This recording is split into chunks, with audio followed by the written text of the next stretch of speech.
అంటే టోటల్‌గా ఒక సీనియర్ పొలిటీషియన్‌గా మీరు అంటే పబ్లిక్ పల్స్ ఎలా ఉంది? మరోవైపు టోటల్‌గా చూసుకుంటే ఆహ్, ఏ పార్టీకి ఎన్ని సీట్లొచ్చే అవకాశం ఉందని మీరు అనుకుంటున్నారు? ఏ పార్టీకి ఎన్ని సీట్లని నేను కరెక్ట్‌గా చెప్పలేను. కానీ ఇప్పుడున్న ప్రభుత్వం మీద బాగా వ్యతిరేకత ఉంది. అది ఎవరు అడ్వాంటేజ్ తీసుకుంటే వాళ్ళకి లాభం దొరుకుతుంది. బీజేపీవోళ్ళు అడ్వాంటేజ్ తీసుకుంటారా? టీఆర్ఎస్ పార్టీ అడ్వాంటేజ్ తీసుకుంటుందా అనేది అది ఇంకా మనకి ఇంకా ప్రజలలో నాడి ఇంకా కొద్ది రోజులలో తెలుస్తుంది. ఇంకొక 2 రోజులు పోతే. ఒక్కటేందంటే ప్రజలల్లా కేసీఆర్ గారు ఉన్నప్పుడు లాభాలు జరిగినాయి.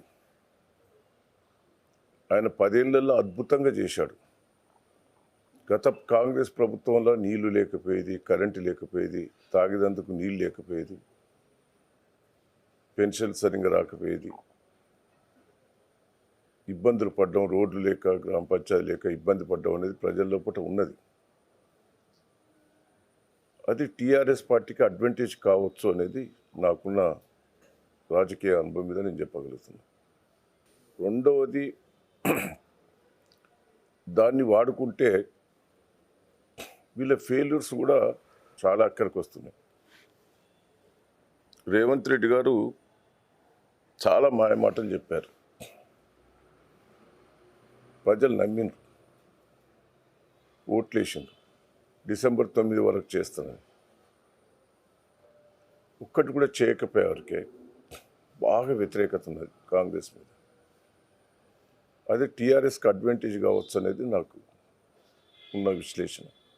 ఇలా టోటల్‌గా ఈ ఎన్నికలకు సంబంధించి పార్లమెంటు తెలంగాణకు సంబంధించి అనేక విశ్లేషణలు వస్తున్నాయి. అంటే కాంగ్రెస్, బీఆర్ఎస్, కాంగ్రెస్, బీజేపీ లేకపోతే బీజేపీ, బీఆర్ఎస్ ఈ ఈ వీటిలో వేటి మధ్య పోటీ ఉండబోతుందని అనుకుంటున్నారు మీరు?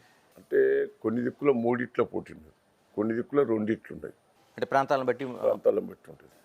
ఒకటి బీజేపీ సెంటిమెంట్ మీద కొడదామని చూస్తుంది. జై శ్రీరామ్ అని హిందూ మతాన్ని రెచ్చగొట్టేందుకు వాళ్ళకి కేంద్రం కూడా ఏం చేసింది లేదు. ఫెయిల్యూర్ కేంద్రం. నాకున్న రాజకీయ అనుభవంతో చెప్తున్నా, తెలంగాణకి ఏం చేయలే, ప్రజలకు కూడా ఏం చేయలే. ఒక్కటే సెంటిమెంట్ మీద రెచ్చగొట్టి బీజేపీ 2 సార్లు పవర్ వచ్చింది, 3వసారి ప్రయత్నం చేస్తాను. సరే వరంగల్